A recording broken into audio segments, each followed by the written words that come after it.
राज्य सरकार शेतरस्त्यांच्या प्रश्नावर सकारात्मक असल्यामुळे शिवपानंद शेतरस्ता चळवळ प्रशासनाला पूर्ण सहकार्य करणार असून तहसील कार्यालयावर शून्य रस्ता केस ठेवणाऱ्या तहसीलदारांच्या पदोन्नतीसाठी शेतकरी जिल्हाधिकाऱ्यांना साकडे घालणार. समृद्ध महाराष्ट्रासाठी समृद्ध शेतकऱ्यांसाठी चळवळ तुटलेल्या समाजाची एकजूट करून समाजात भावाभावांमध्ये प्रेम निर्माण करून चळवळीच्या माध्यमातून राज्याचा ऐतिहासिक लढा देशासमोर आदर्श निर्माण करणार असं शरद पवळे, दादासाहेब जंगले पाटील, महाराष्ट्र राज्य शिवपानंद शेतरस्ता चळवळीत यांनी सांगितलं. शेत तिथे रस्ता आणि गाव तिथे समृद्धी या संकल्पनेतून शिवपानंद शेतरस्ता चळवळ राज्यातील शेतकऱ्यांना न्याय देण्यासाठी राज्यभर जनजागृती आंदोलनाच्या माध्यमातून सरकार प्रशासनाचं लक्ष वेधत असून राज्य सरकार शेतरस्त्यांच्या प्रश्नावर सकारात्मक भूमिका असल्यामुळे शिवपानंद शेतरस्ता चळवळ राज्यभर ग्रामस्तरापासून राज्यस्तरापर्यंत शेतकऱ्यांच्या दळणावळणासाठीचा निर्माण झालेला प्रश्न सोडवण्यासाठी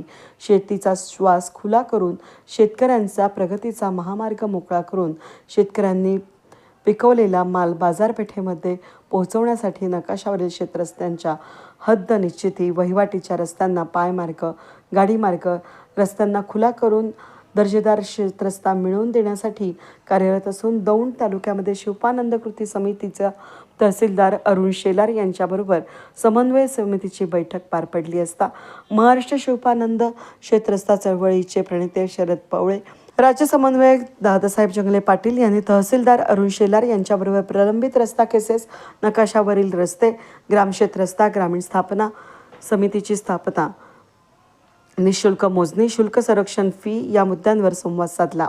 यावर तहसीलदारांनी चालू रस्ता शेतरस्ता केसेसला प्राधान्य देऊन उपस्थित शेतकऱ्यांची यादी बनवून महिन्यातून 2 दिवस शेतकऱ्यांच्या प्रश्नांवर दौंड तहसीलवर बैठक ठेवण्याचं आश्वासन दिलं. याबरोबरच 2 दिवसांपैकी 1 दिवस लोकशाही दिनाचा ठेवून सर्व शेतकऱ्यांसमोर 15 दिवसांचा आढावा बैठक घेऊन तातडीनं सर्वेच्या सर्व निकाल काढण्यासाठी आश्वासन दिलं. शेतकऱ्यांनी तहसीलदारांचा आभार मानत सकारात्मक बैठक पार पडली. तालुक्यात शासनानं शेतकऱ्यांनी शेत तिथे रस्ते, गाव तिथे समृद्धीच्या टोप्या घालून सुरू केलेल्या चळवळीचं अनोखं पर्व तहसीलावर पाहायला मिळालंय. यावेळी महाराष्ट्र राज्य शिवपानंद शेतरस्ता चळवळीचे प्रणेते शरद पवळे, राज्य समन्वयक दादासाहेब जंगले पाटील, सुरेश वाळके, सचिन शेळके यांच्यासह दौंड तालुका कृती समितीचे सदस्य कमलाकर जाधव, अमीर मुलकी, रवींद्र म्हस्के, संजय टाकले, संदीप टिळे, फिरोज मुलानी, मोहन चव्हाण, संतोष जगताप, राजेंद्र नानखेले, योगेश रुपनवर यांसह शेतकरी मोठ्या संख्येनं उपस्थित होते. आज ब्रिटिश काळातील शिवपानंद शेतरस्ते आहे नकाशावरचे. ब्रिटिश काळापासून 77 वर्षे झाले तर आपल्याला रस्ता मिळत नाही. आज आम्ही संघर्ष करतो. माझा शेतकरी राजा उन्हातान्हात या ठिकाणी संघर्ष करत आहे. आज एका बाजूला निसर्ग परीक्षा घेतोय आणि दुसऱ्या बाजूला प्रशासन आपल्याला एक शिक्षा देण्याचं काम करत आहे. बरोबर. आपली लेकरं 4-4 किलोमीटर उन्हातान्हात पावसा पाण्यात आपली बात सोडू शकतं, 10 गाड्या सोडू शकत नाही. बरोबर आहे का नाही? त्याच्यामुळे ह्या चळवळीची एकजूट व्हा. दादांनो, मी सांगतो, पिढ्यानपिढ्या आपल्या सगळ्यांचा संघर्ष चालू आहे. आमच्या माता भगिनी इथं उपस्थित आल्या, या दारात चक्रा मारून थांबल्यात.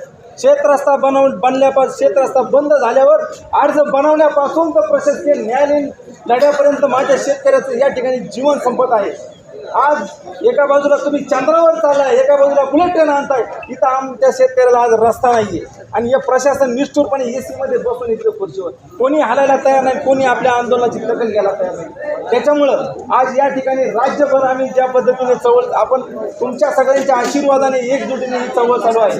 या चळवळीमध्ये आमचे दादासाहेब जंगले माझ्याबरोबर खांद्याला खांदा लावून काम करत आहे. प्रत्येक शेतकऱ्यांशी संवाद साधण्याचा या ठिकाणी प्रयत्न चाललेला आहे.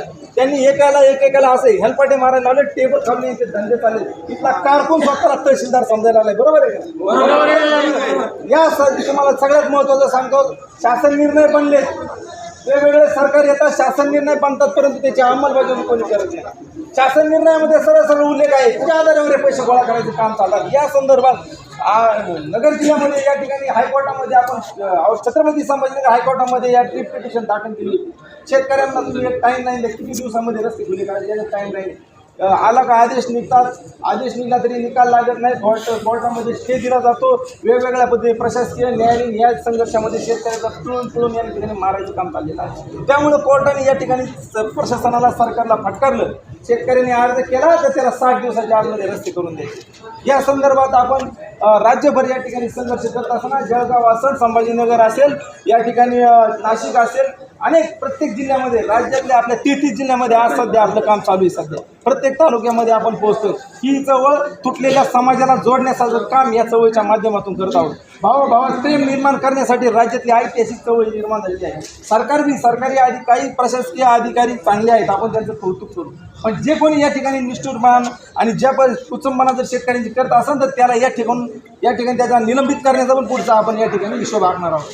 कोर्टाचा आदेश निघाल्यानंतर त्या ठिकाणी एका तहसीलदारांनी अवमान केल्यानंतर त्याच्यावर आपण अवमान याची कबल दाखल केली. जर राज्यामध्ये जर असं कोणी अशा प्रकारे जर कोणता तहसीलदार जर या ठिकाणी काम करत असेल त्याच्यावर पुढच्या काळामध्ये अवमान याचिका दाखल करू. या संदर्भात राज्य सरकारकडे आपण प्रत्येक तालुका स्तरावर प्रश्न वेगळ्या प्रकारचे आहेत, राज्य स्तरावर प्रश्न वेगळ्या स्तरावर आहेत, जिल्हा स्तरावर प्रत्येक स्तरावर आपली वेगवेगळ्या प्रकारच्या मागण्या आणि अर्ज आणि निवेदने या ठिकाणी आज जात आहेत.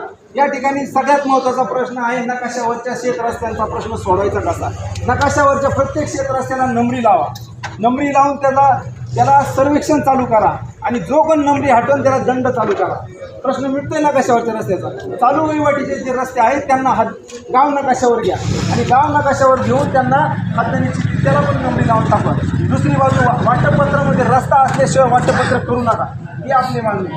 अशा प्रकारे आपण वेगवेगळ्या प्रकारच्या मागण्या या ठिकाणी करत आहोत. महसूल कार्यालयामध्ये हजारो पेशे जास्त लंबित आहे, बरोबर आहे का नाही. मग आज आपलं भविष्य आपण रस्ता करण्यासाठीच वेळ झाला तर आपल्या मुलांचं भविष्य कसं, आपल्या पुढच्या पिढी ह्या जर प्रश्नात अडकून पडले तर पुढे जाणार कसं. ह्या ठिकाणी प्रत्येक राज्यभर आपण या ठिकाणी जनजागृती केलेली आहे. न्याय देण्याचं काम तहसीलदारांनी करावं. आपण या संदर्भात राज्य सरकारशी पत्रव्यवहार केला तर महसूल मंत्री चंद्रशेखर बावनकुळे यांना 13 मुद्दे आपण या ठिकाणी दिलेले आहेत. 16 मुद्दे दिले, त्यापैकी आपले 15 मुद्दे त्यांनी मंजूर केले. त्याच्यावर त्यांनी कार्यवाही चालू केली आहे आणि आपण या ठिकाणी प्रत्येक जिल्हाधिकारी मागण्या मान्य करत असेल तर आपण सरकारबरोबर समन्वयाच्या भूमिकेत राहू.